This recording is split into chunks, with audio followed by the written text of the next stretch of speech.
2027 के विधानसभा चुनाव से पहले समाजवादी पार्टी में बड़ा राजनीतिक ऑपरेशन शुरू हो गया है। सपा सुप्रीमो अखिलेश यादव ने साफ संदेश दिया है कि अब संगठन और चुनावी राजनीति साथ साथ नहीं चलेंगी। जो नेता विधायक बनने का सपना देख रहे हैं, उन्हें पहले अपनी कुर्सी छोड़नी होगी।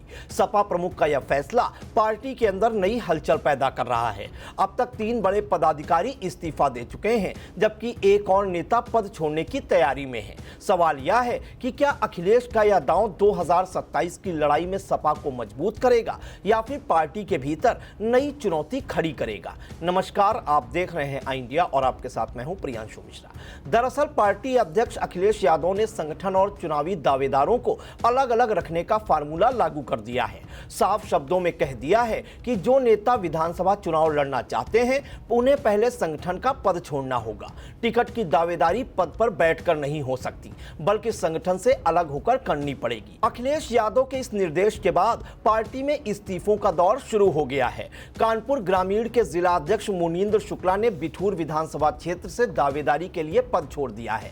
महिला सभा की प्रदेश अध्यक्ष रीबू श्रीवास्तव वाराणसी कैंट सीट से चुनाव लड़ना चाहती हैं और उन्होंने भी इस्तीफा दे दिया है। बरेली के जिला अध्यक्ष शिवचरण कश्यप ने बिथरी चौनपुर सीट के लिए पद छोड़ा है। वहीं मुजफ्फरनगर के जिला अध्यक्ष जिया चौधरी ने भी मीरापुर सीट से चुनाव लड़ने की तैयारी में है और संगठन का पद छोड़ने को तैयार बताए जा रहे हैं। दरअसल 2 अप्रैल को लखनऊ स्थित सपा मुख्यालय में हुई बड़ी बैठक में अखिलेश यादव ने सभी जिला अध्यक्षों और पदाधिकारियों को स्पष्ट संदेश दिया था। उन्होंने कहा था कि कोई भी जिला अध्यक्ष खुद को उम्मीदवार घोषित ना करे और किसी को टिकट दिलाने का ठेका भी ना ले। यदि कोई चुनाव लड़ना चाहता है तो पहले पद से इस्तीफा देकर संगठन के सामने अपनी दावेदारी पेश करे। अंतिम फैसला पार्टी नेतृत्व करेगा। राजनीतिक जानकारों की माने तो अखिलेश यादव के इस फैसले के पीछे कई रणनीतिक कारण हैं। पहला कारण है पार्टी के भीतर गुटबाजी और अंतरकला को रोकना। अक्सर संगठन के पद पर बैठे नेता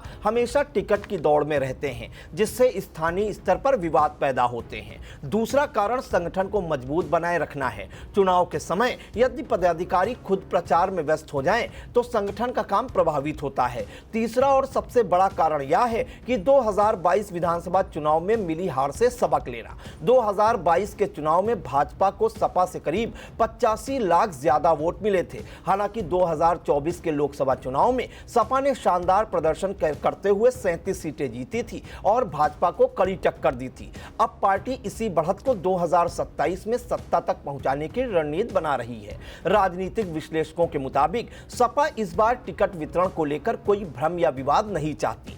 पार्टी 1 लीडर 1 पोस्ट की नीति पर आगे बढ़ रही है। हालांकि इस्तीफा देने वाले नेताओं की दावेदारी मजबूत मानी जा रही है, लेकिन टिकट की गारंटी किसी को नहीं होगी। अंतिम फैसला जीत की संभावना और राजनीतिक समीकरणों को देखकर ही होगा। दिलचस्प बात यह है कि लोकसभा चुनाव 2024 में भी अखिलेश यादव इसी मॉडल का इस्तेमाल कर चुके हैं। उस समय प्रदेश अध्यक्ष नरेश उत्तम पटेल से इस्तीफा लेकर उन्हें फतेहपुर से चुनावी मैदान में उतारा गया था और वे जीतने में सफल रहे थे। अब उसी फार्मूले को पूरे प्रदेश में लागू किया जा रहा है। 2027 की जंग से पहले समाजवादी पार्टी संगठन को धार देने और टिकट की राजनीति को नियंत्रित करने में जुट गई है। लेकिन बड़ा सवाल यही है, क्या कुर्सी छोड़ने वाले नेताओं को टिकट मिलेगा और क्या अखिलेश का यह प्रयोग सत्ता की राह आसान बना पाएगा? ये देखने वाला होगा। चुनावी समर में आई इंडिया का महासर्वे, विधायकों का रिपोर्ट कार्ड, जनता जनार्दन देगी नंबर,